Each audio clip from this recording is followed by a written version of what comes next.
చాలా రోజులుగా ఒక పుస్తకం రాస్తున్నాను. నిజం చెప్పాలంటే ఒక ప్రశ్న కోసం రాస్తున్న సమాధానం. ఆ ప్రశ్నే నాన్న.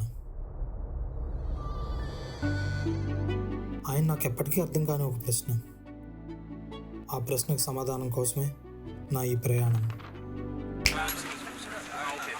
ఒక డైరెక్టర్గా సెట్లో 100 మందికి అని చెప్పగలిగిన నాకు ఈరోజు ఈ టైప్ రైటర్ని డైరెక్ట్ చేయడం కష్టంగా మారింది.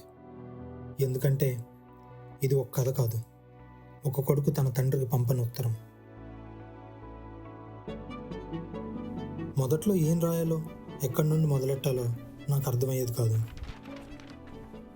కానీ మెల్లమెల్లగా ఆ పాత్రలు నాతో మాట్లాడడం మొదలుపెట్టాయి. అరే వెంకట,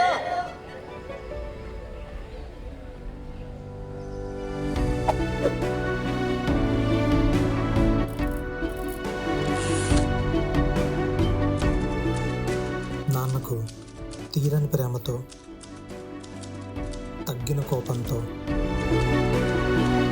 తగిన మర్యాదతో,